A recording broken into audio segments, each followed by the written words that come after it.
자, 부동산 투자회사 우리 법령 아까 다시 한번 그 적어준 표 있죠? 그 법령 거기에 확인 다시 한번 하시고, 자, PF도 원래 출재가 예상이 되고 있기 때문에 이 개발과 더불어서 좀 알아두셔야 됩니다. 자, 거기 보시면은 이 프로젝트 말 들어가면 좀 무거워 보이죠? 예, 프로젝트를 위해서 돈을 빌린다. 자, 파이낸싱은 금융으로 번역을 하고요. 그래서 약어로 우리 가끔 문제 풀다 보면 PF로 바로 출제해요. 약어로 이걸 쓰는 거니까 프로젝트 금융은 우리가 의미하는데, 꼭 하나 기억할 것은 프로젝트 금융은 우리 부동산을 담보로 대출을 받는 방식이 아니라는 점 꼭 기억해야 돼. 부동산 담보 대출 아니라는 거. 자, 그리고 이 PF는요, 대규모 자금이 소요돼요. 자, 특정의 이 사업주 스폰서라고 하는데, 이 사업주인 스폰서는 개발 사업을 하는데 이미 대출받아 사업을 하고 있기 때문에 융자를 안 해준다는 얘기죠.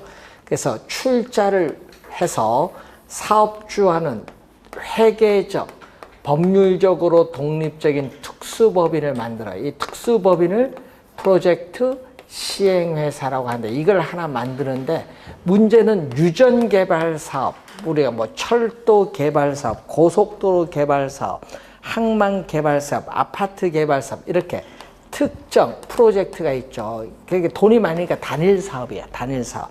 이 특정 프로젝트 개발 사업은 대규모 자금이 소요되고 공사기간도 오래 걸리는 사업입니다. 이런 사업에 부동산 담보가 아니라 뭐를 담보로 한다? 미래의 현금 흐름, 미래의 수익성, 사업성, 이것은 뭐죠? 현금 흐름을 얘기해요. 미래의 수익성, 사업성, 미래의 현금 흐름.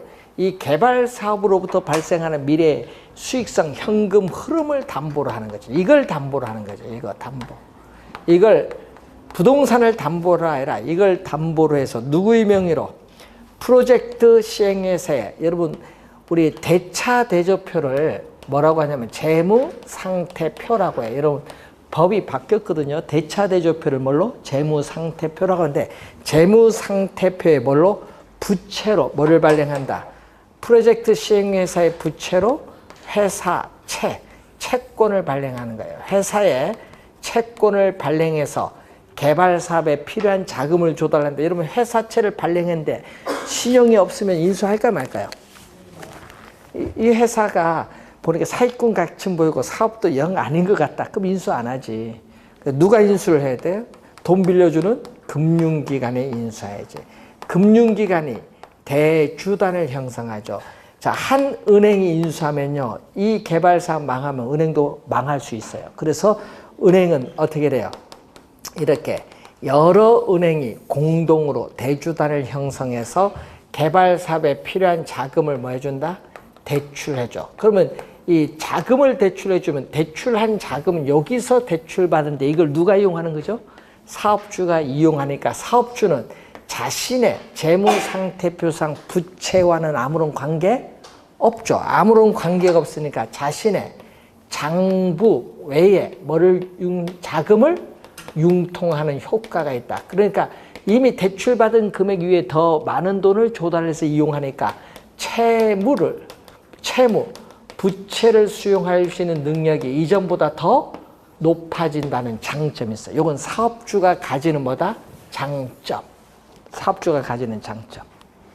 그런데 문제는 돈을 빌리면 뭐를 줘야 돼?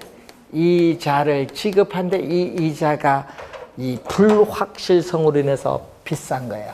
그래서 프로젝트 파이낸싱에 있어서의 차익 금리, 여러분 기업이 대출받은 금리는요 4%인데 이 금리는요 13, 4% 가요. 엄청 높아요. 그러니까 이렇게 높은 금융 비용을 수반을 할 수밖에 없어요.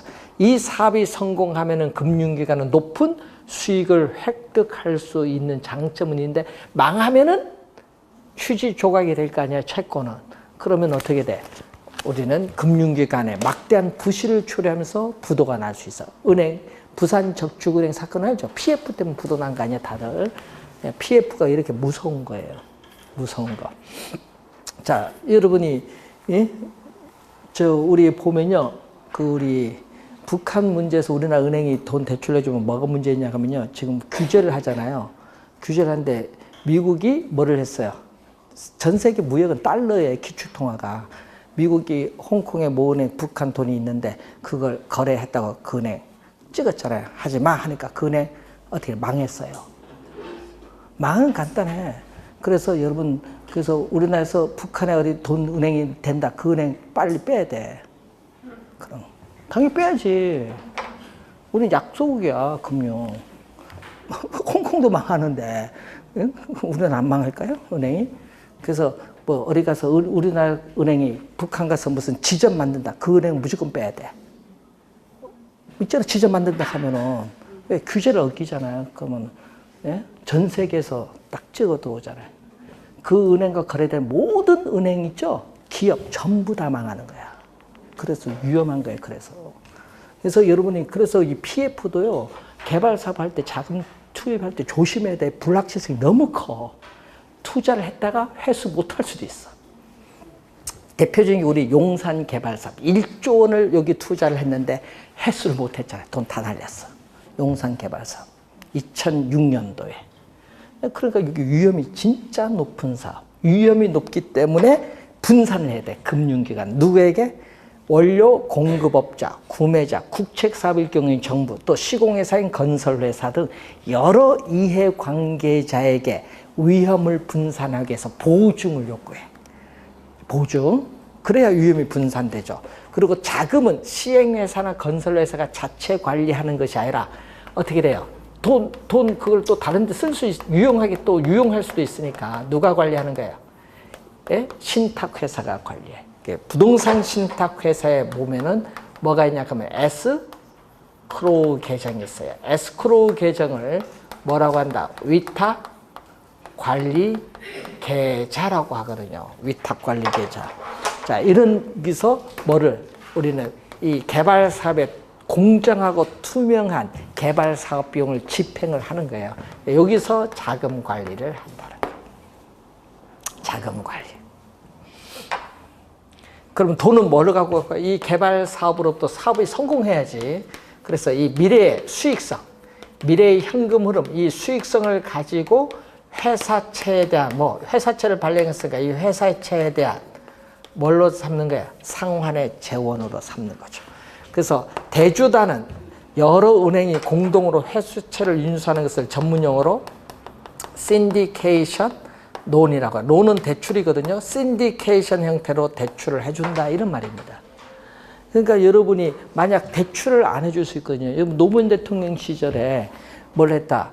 특정 프로젝트 개발, 시베리아 유전 개발 사업 하겠다. 그래서 요걸 담보로 누가 은행이 인수하는데 우리 은행이 어떻게 돼요? 압력돼서 256억인가 그걸 인수를 했어요.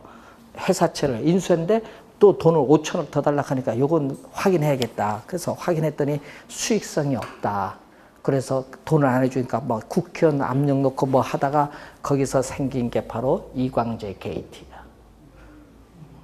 그게 요 사기 이런 거 하면 거의 90% 사기야. 사기 치려면 PF 갖고 쳐야 돼. 예? 여러분 JU 서해안 유전개발사업 그것도 2조 원 사기 사건 다 사기야. 대동강물을 팔락하지 뭐. 도로공사 행남도 1조 원 사기 사건 다 여기 아니야. PF 다 사기야. 광명에 무슨 개발도 안 했어. 시행도 없는데 부산저축은행에서 여기 PF 했대. 땅이 어디 있어? 보니까 없어. 돈은 어디 간지 없어. 얼마나 사기치기 좋은지. 그래서 여러분 사기치려면 요거 하면 돼요. 부동산 사기치려면 얼마나 많은데. 그러니까 사기는 어떻게 돼요? 부동산 모은 사람 많죠? 그러니까 사기치기 상당히 좋은 거예요. 개발하면 무조건 돈 되는 줄 알고. 자, 116번으로 갑니다. 프로젝트 파이낸싱에 관한 설명을 드린 것. 은행 등 금융기관이 사회 간접 자본 등 특정 사업의 사업성과 미래의 현금 흐름을 보고 자금을 지원한다. 1번 개념 맞고요. 2번 대출금의 원리금 상환이 해당 프로젝트에서 발생하는 미래의 현금 흐름에 의존하여 이루어지는 금융거래 방식 개념입니다. 자, 금융기관이 특정 프로젝트로부터 발생할 현금 흐름과 특정 프로젝트 자체의 자산 가치를 기출해서 소요되는 자금을 제공을 하고 대출 채권을 상환받기로 약정을 하는 것. 자금 조달의 기초를 프로젝트 자체의 경제성, 수익성보다는 사업주의 신용이나 부동산 같은 물적 담보에 두는 기법이 아니죠. 사업주는 담보가 없어요. 사업주는 이 개발 사업을 망하더라도 담보가 없어요. 그래서 개인적인 채무가 없어요. 개인적인 채무가 없는 뭐를 원칙? 비소구 금융을 원칙으로 해요. 만약 보증을 한 경우는 어떻게 돼요? 이 개발 사업의 일정 부분 나는 10% 보증해야겠다. 그럼 보증한 부분에 제한해서는 원리금 상환을 뭐 한다? 청구할 수는 있다.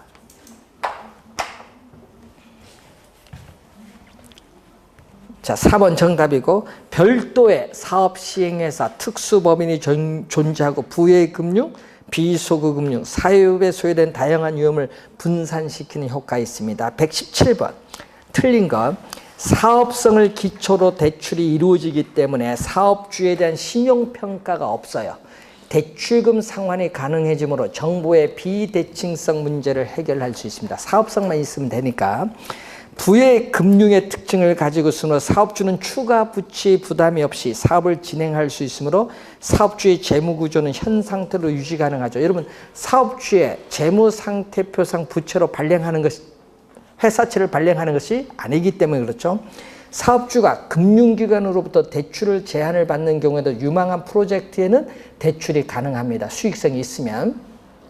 위험 부담을 위해 다양한 참여 주체가 계약을 통해 금융이 이루어지므로 절차가 간소하는 것이 아니라 계약 절차의 복잡성, 계약 절차의 복잡성으로 인해서 개발 사업이 지연될 가능성이 많다. 이건 문제점. 4번 정답. 위험을 전가하는 대신에 추가되는 금융비용 부담이 증가한다는 뭐다? 단점이 있죠. 여러분, 위험을 누구에게 돈 빌려서 금융에 전가하는데 금융비용은 이자가 높으니까 추가로 금융비용 부담이 증가합니다. 자, 118번. 자, 옳은 걸 찾는 건데, 단, 프로젝트 사업주가 프로젝트 회사를 위해서 보증이나 담보 제공을 하지 않는다고 해서, 여러분, 보증을 제공하지 않으면 뭐는 없다, 저기서. 제한소구 금융은 없다는 겁니다. 보증을 하지 않는다는 것은 제한소구 금융은 없다, 이 말입니다. 자, 기업 봅니다. 일정한 요건을 갖춘 프로젝트 회사는 법인세 감면을 받을 수 있죠. 또 개발 사업에 리스 장비를 사용할 경우에는 리스 사용료에 대해서 또 세액 공제가 있습니다. 비용 처리되면서. 자, 프로젝트 사업주의 재무상태표가 대차대조 표액입니다. 재무상태표에 해당 부채가 표시되지 않는다. 누구로? 프로젝트 시행회사의 부채로 발행하는 거죠.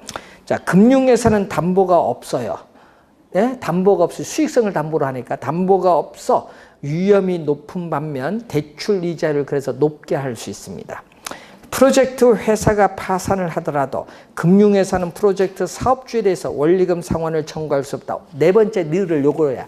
네 번째 니을을 전문용어로 쓰면 비소급 금융. 네 번째. 5번 정답. 다 맞는 질문. 자, MBS로 갑니다. 주택저당증권인데 종류가 또 시험에 우선 많이 우리가 출제를 하는 부분이죠.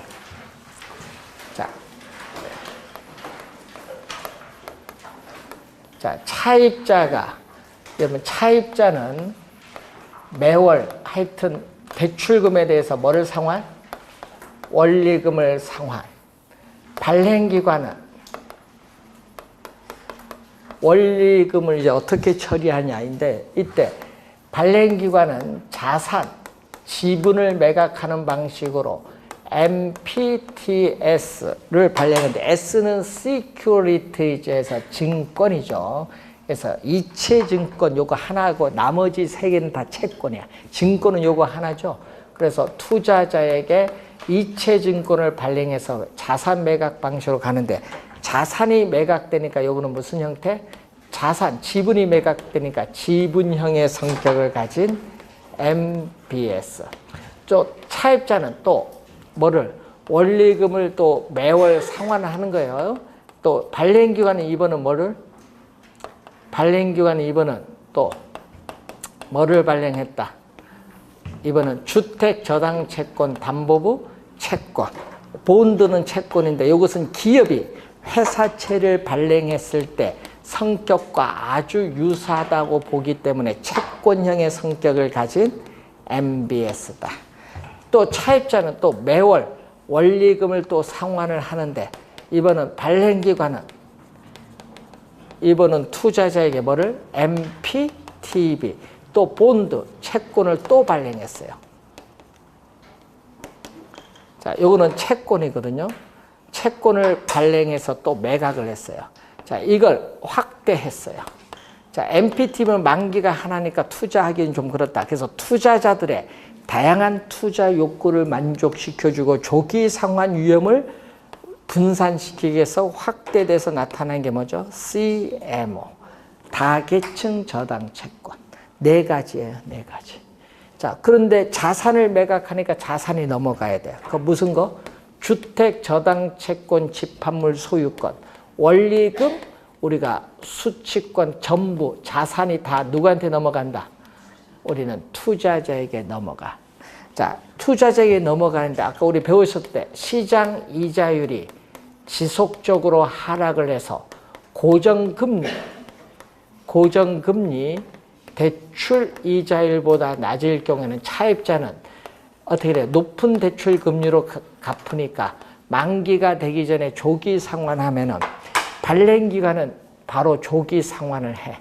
왜? 이때 금리 변동에 따른 위험과 원리금 수취권이 여기 있기 때문에 조기 상환 위험도 누구에게? 투자자에게 이전이 돼. 지분이 다 매각되니까 관련 위험도 가요. 그런데 여러분 원리금 수취권과 조기 상환 위험은 같이 다닙니다. 짝꿍이야. 자, 요거는 뭐죠? 채권을 발행할 때는 항상 뭐를 담보? 여러분 채권 요 3개잖아요. 이 3개는 다 요걸 담보로 합니다. 담보가 있어야 돼요. 주택, 저당 채권, 집합물 이걸 담보로 해서 발행기간의信用을 가지고 채권을 발행해서 투자자에게 매각하기 때문에 이 소유권은 다 누가 가지고 있다?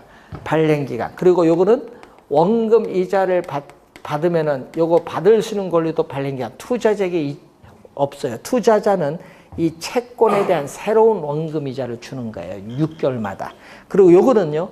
원금 이자를 받자마자 바로 즉시 투자자에게 이체시켜. 그럼 요건 또 투자자에게 바로 원금 이자를 받자마자 넘기니까 원리금 수취권은 투자자가 가지고 있고 발행기관은 뭐죠? 채권을 발행하면 다 요 소유권은 발행기관이 다 보유합니다. 그 차이죠. 그럼 요거는 원금 받자마자 이체시켜 주니까 이체증권 성격을 가지고 있고 또 채권을 발행을 하니까 MBB 성격 가지고 있어요. 지분형과 채권형 2가지를 다 가진 혼합 형태의 MBS고 요것도 뭐 CMO도 혼합 형태의 MBS죠. 확대했으니까. 요것도 MPTB와 구조상 똑같아요. 그런데 만기가 많다는 거지. 이렇게 저당 채권의 총 발행에 하나의 저당 집합을 몇 개의 그룹으로 이렇게 나눈데 이렇게 만기를 뭐하게? 만기를 다양하게 이렇게 만들. 우리나라는 8개의 그룹으로 만드는데 이때 나눠진 그룹을 트렌치, 각 트렌치마다 채권에 존속시키 만기를 다양하게 이자율도 만기가 길수록 높아지도록 이렇게 위험 수익 구조가 다양한 트렌치 증권을 발행합니다. 우리나라에서는 거의 대부분 CMO를 발행한다. 119번 문제로 갑니다. 부동산 증권에 관한 설명으로 틀린 것은 자, 우리나라의 자산 유동화 증권은 자산 유동화에 관한 법률에서 도입된데 그 ABS라고 하죠. 1998년도에 도입됐습니다. 자, 저당대출 자동이체채권 MPTB입니다. 약어로 MPTB인데 하나의 저당집합. 여기 여러분 이렇게 하나의 저당집합에서 이렇게 하나의 저당 이 집합 여러분 1조다. 여기서 이렇게 뭐가 다른가? 만기와 이자율을 뭐 이렇게 다양화해서 발행한 여러 종류 지금 다양화 밑줄. 여기 포인트죠. 뭐죠? CMO. CMO. 2번 정답. 자, 3번. MPTB는 MPTS와 MBB를 혼합해줘. 혼합이 포인트. 자, 4번 MBB입니다. MBB는 저당 채권 집합에 대한 뭐를? 채권적 성격을 가지고 있죠. 채권적인 성격을 가진 MBS. 자, CMO의 발행자. 여러분, 요 CMO의 발행자는 요거에 대한 소유권을 가져. 자, 요거 소유권. 저당 채권의 요 풀에 대한 소유권을 가지고 이거에 대해서 뭐? 이걸 담보로 해서 또 뭐를 발행한다? 채권을 발행합니다. 그래서 5번 맞는 질문. 120번 틀린 것. MBB 투자자는 주택저당채권 집합물에서 발생한 원리금을 이체받지 않죠. 여러분 MBB는 뭐죠? 원금이자를 받자마자 이체를 안 시켜요. 요 권리는 여기 있지만은 이 채권에 대한 새로운 원금이자를 6개월마다 지급해. 이체받는 게 아닙니다. 1번 맞고 2번 이체증권의 투자자는 어떻게 돼요? 뭐를? 요 투자자는 조기 상환위험, 금리위험 부담하죠. 네, 2번 맞고 3번 MPTB 투자자는 MBB에서 더 높은 여러분 투자자는 요거 위험 부담이 없어요. 왜? 위험은 누가? 여기 부담해. 여러분 시장 금리 변동에 따른 금리위험, 차입자가 조기 상환하면 조기 상환 위험, 차입자가 돈을 못 갚았다. 원금이자 못 갚으면은 채무 불이행에 따른 위험은 발행기관이 모두 부담하는데 요거 두 개는 같이 다닌다고 했고 발행기관이 모든 걸 다 부담해. 그래서 뭐라고 해요? 우리는 올발. MBB는 발행기관이 모든 걸 가지고 있어요. 올. 투자자는 위험 부담이 없고 여기는 뭐가? 원리금 수취권이 있으니까 조기 상환 위험은 투자자가 부담하니까 위험은 요거보다 이게 더 높죠? 자, CMO의 발행자는 투자자와 조기 상환 위험 나누어 부담하니까 틀렸죠. 4번 정답. 누가 부담한다? 투자자가. CMO도 마찬가지. 투자자가 조기 상환 위험. 원리금 수취권을 가진 투자자가 뭐를 부담한다? 조기 상환 위험을 부담해요. 4번 정답. CMO의 투자자는 후순일수록 위험이 높죠. 그래서 수익률도 높고 위험도 높기 때문에 높은 조기 상환 위험을 부담합니다. 121번 틀린 것. MBB인 경우 투자자의 콜방어죠. 여러분 차입자가 조기 상환하면 발행기관도 조기 상환하면 투자자는 손해를 보니까 발행기관이 일정한 기간이 경과할 조기 상환 못한다. 막을 수 있는 콜방어가 인정돼요. MBB는. 자, 2번. MPTB의 조기 상환 위험은 발행기관이 아니라 누가? 투자자가 부담. 투자자. 그래서 어떻게 돼? 2번 정답. 자, 3번에 또 이체증권 투자자는 조기 상환 부담하고 CMO는 하나의 저당 집합 아까 설명했고 5번 상업용 커머셜 저당담보증권은 상업용 저당을 담보로 발행되는 증권 개념입니다.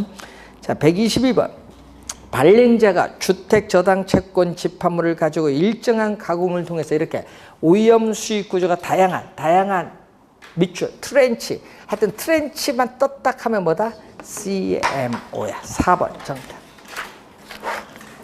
자, 지분금융과 부채금융을 하는데 지분금융은 자기 자본을 조달하기 위한 금융이죠. 자, 여러분 자기 자본을 자본하기 위한 금융.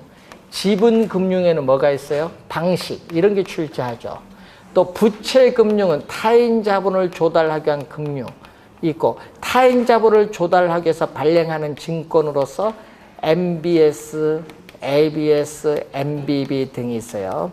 자, 지분금융 방식에는 거기 보니까 주식을 발행해서 자기 자본을 조달하는 니츠, 주식회사, 니츠, 부동산 투자회사, 조인트 벤처, 부동산 투자 조인트 벤처는 작년에 출제했고 26회는 신디케이트, 부동산 신디케이트, 투자자가 직접 자금을 조달하는 이걸 출제했고 그리고 공모, 공개 모집에서 유상증자도 있죠. 이런 증자. 또 부동산 펀드, 부동산 집합투자기구 펀드, 이건 지분금융 방식이고 부채는 돈을 빌리는 거, 저당권 설정하거나 이렇게 사채를 발행하는 주택상환사채, 저당금융, 신탁금융, PF에서 회사채를 발행하는 것은 부채금융인데 요 주의해야 될 거는 메자닝이란 말이 하나 있거든요. 이탈리아어. 메자닝은 오페라 하우스의 1층, 2층 중간에 라운지를 의미한 거, 중간 라운지를 의미하기 때문에 지분, 자기 자본과 어떻게 돼요? 타인 자본의 무슨 성격? 중간. 중간 성격을 가진 대표적인 게 뭐죠? 전환사채. 여러분, 사채는 사채인데 뭘로 전환한다? 일정 기간 조건에서 지분, 주식으로 전환할 수 있는 사채. 또 사채는 사채인데 또 일정한 가격, 행사 가격으로 신주를 인수할 수 있는 권리가 부여된 사채가 있어. 신주, 인수급분 사채 이런 거. 또 후순위 채권, 또 배당의 우선순위가 빠른 주식인 우선주, 보통주에 대한 우선주 이런 게 매자닌 금융입니다. 자, 123번. 매자닌 금융을 모두 고른 것. 전환사채, 신주, 인수급분 사채, 기억미음 5번이 정답이고 신탁, 증서, 금융, 자산, 유동화, 증권, 니을과 니을은 부채 금융이고 부동산 신디케이트는 지분 금융입니다. 소속 어디 됐는지 알아둬야 돼. 여기 지문에 계속 나오고 있죠. 작년도 나오고 26회도 나오고 여기 자주 나오고 있는 부분입니다. 자, 부동산 개발의 위험과 타당성 분석을 보면은 자, 항상 시험 문제는 누구 얘기를 출제한다? 우리는 월포드.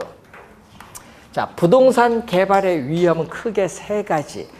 이 법률적 위험, 시장 위험, 비용 위험. 법률적 위험으로서는 공법적 측면에서 토지 이용 규제의 대표적 수단인 지역 지구제의 변경 가능성이 있느냐, 뭐 정부의 정책 이런 거고, 사법적 측면에서는 소유권 관계, 개발 사업에 대한 주민의 민원 이런 걸 의미하죠.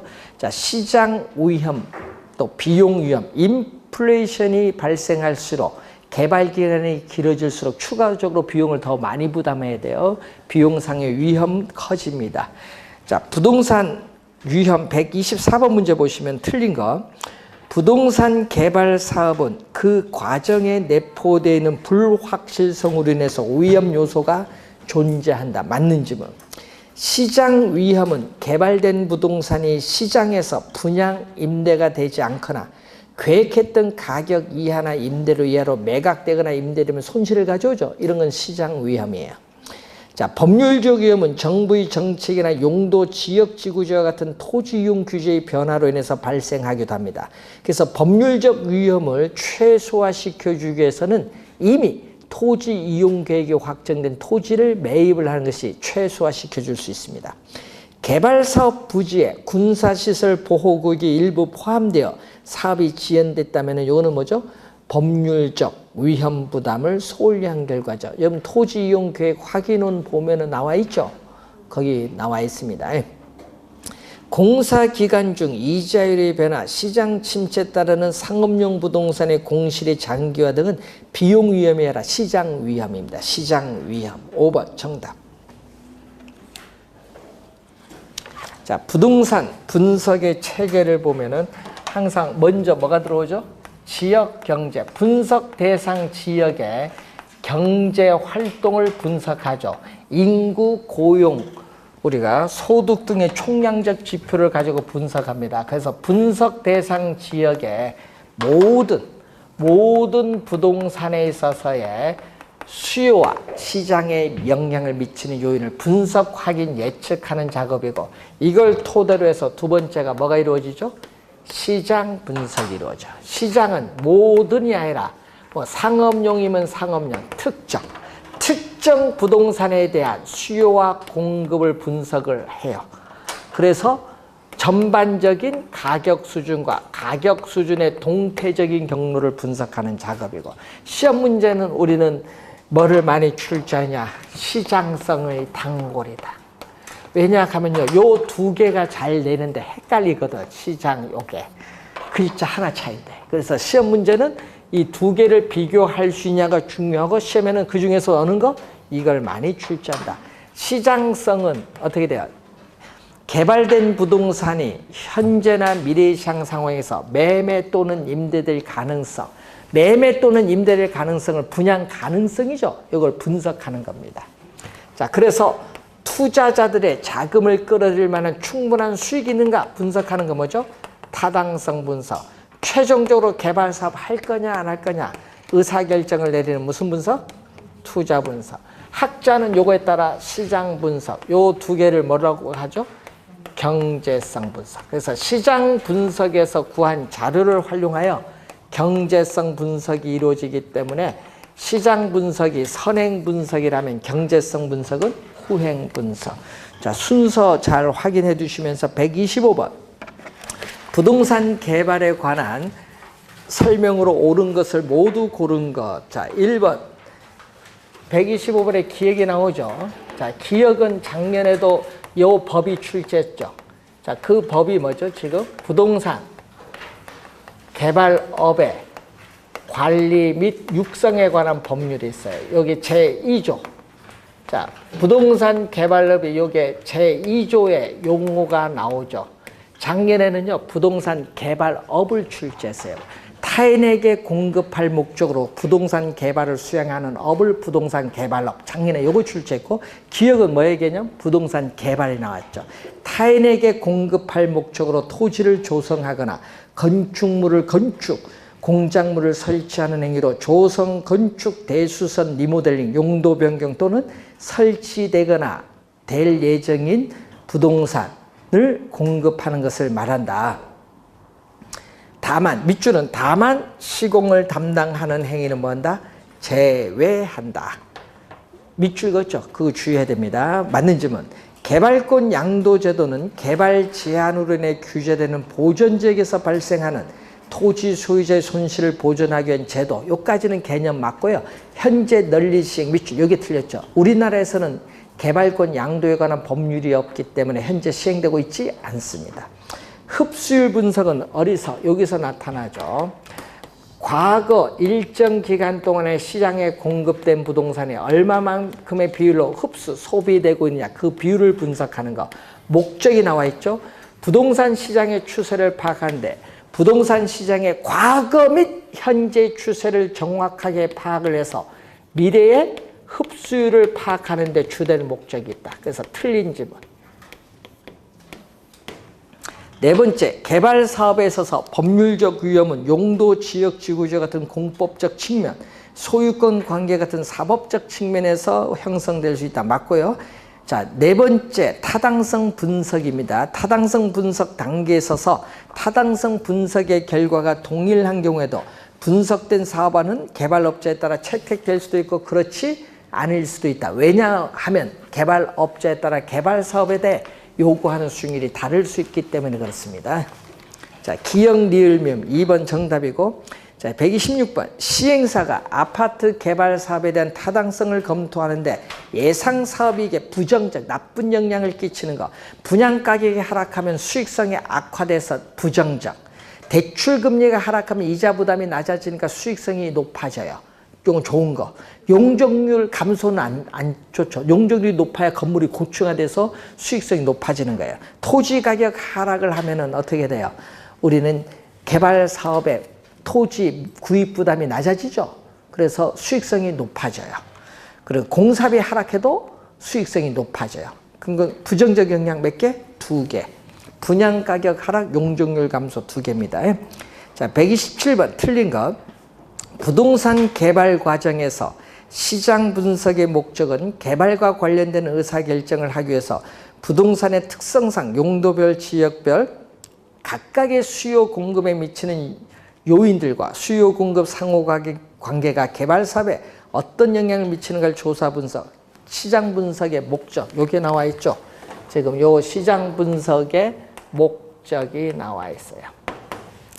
자, 시장성 분석은 현재나 미래의 대상 부동산에 대한 수요 공급 분석을 통해서 흡수율 분석, 요 흡수율 분석과 또 시장에서의 뭐를 우리는 분양될 수 있는 가격이 어느 거, 적정 용적률 검표율 파악해서 적정 개발 규모 예측하는 거, 여기죠. 시장성 분석입니다. 맞는 질문.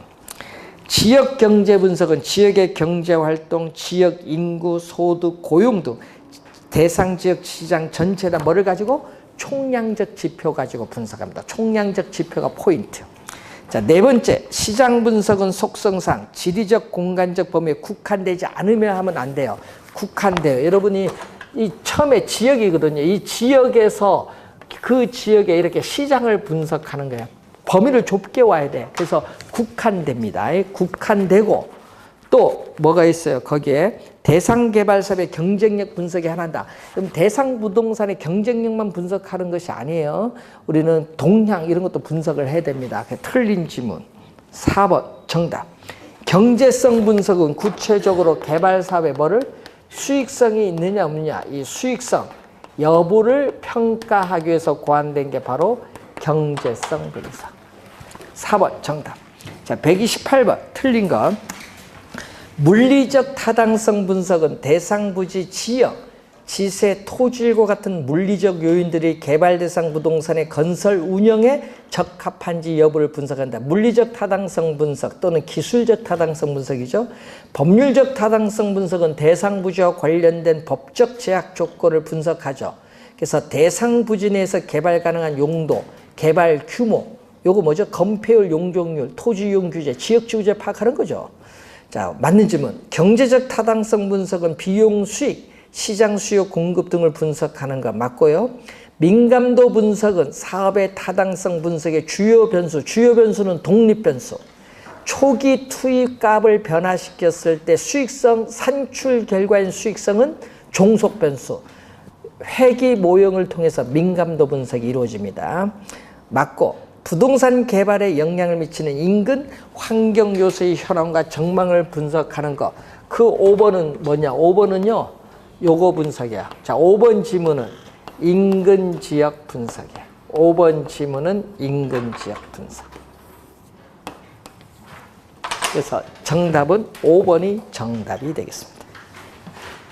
자, 식사를 하고 여러분 개발의 위험 타당성 분석 월포드 의견에는 한 문제 출제를 합니다. 그래서 잘 확인해 두시고 36 개발 방식 또 한 문제 출제를 했는데 여러분 좀 쉬운 파트가 남아 있습니다. 그래서 이것은 오후에 점심 마시고 점심 먹고 36부터 진행하겠습니다.